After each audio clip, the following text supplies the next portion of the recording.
नमस्कार एक बहुत ही shocking plane crash Air India की जो AI-171 जो अहमदाबाद से लंदन जा रही थी। 240 से 200 पैसेंजर और क्रू मेंबर्स उसमें बैठे थे और टेकअप करने के बाद सिर्फ 40 सेकेंड के बाद ये प्लेन बहुत तेज़ी से नीचे डिक्रीज करने लगती है और टेकअप के 2 मिनट बाद ये प्लेन जाकर क्रैश कर जाती है गुजरात की रेसिडेंशियल एरिया में। ये इंसिडेंट इतना शॉकिंग है कि इसका इतिहास स्पेसिफिक प्लेन टाइप के लिए इतिहास में क्रैश है।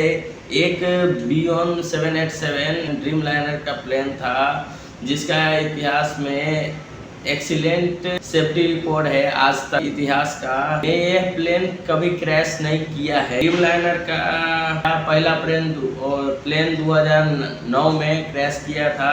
ड्रीम लाइनर का प्लेन 2009 में उड़ी थी आज से 16 साल पहला, और तब से लेकर आज तक कोई भी इस तरीका का हादसा इन प्लेन के साथ नहीं हुआ है। मैं जानता हूँ जो बोइंग एज कंपनी का कुछ सालों से बहुत ही खराब ट्रैक रिकॉर्ड रहा है, जैसे कि प्लेन टाइप B737 मैक्स से कई सारे मैन्युफैक्चरिंग डिफेक्ट्स दिखाया गया और कई सारे प्लेन क्रैश भी देखे गए पिछले कुछ सालों में। लेकिन यहाँ वाला प्लेन पर वो नहीं था जिससे प्लेन पे स्पेसिफिक कोड नंबर BTANV था, जिसको आप इंटरनेट पर सर्च करोगे तो पूरी डिटेल आ जाएगी। 11 साल पुराना प्लेन था, कोई ज़्यादा पुराना प्लेन नहीं था।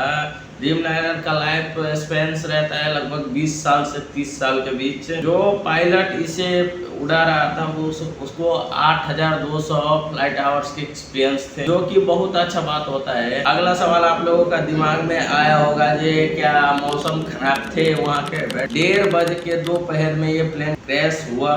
वेदर कंडीशन भी देखोगे तो लगभग 40 डिग्री सेल्सियस आसपास का तापमान और कोई ज़्यादा तेज हवाएं नहीं चल रही थी। विजिबिलिटी तो भी बहुत अच्छी थी, 3 किलोमीटर से ज़्यादा विजिबिलिटी। तो ऐसा ही में तो सवाल उठता है यहाँ पर प्रॉब्लम कहाँ पर हुई है। अभी तो मतलब उसका जानकारी नहीं दिखा पाया है, लेकिन जब से वो प्लेन का ब्लैक बॉक्स खोलेगा तब सब बात सामने आएगी। यहाँ पर 2टा कंपनी से सवाल उठना चाहिए, एक एयर इंडिया से एक बियॉन्ड से।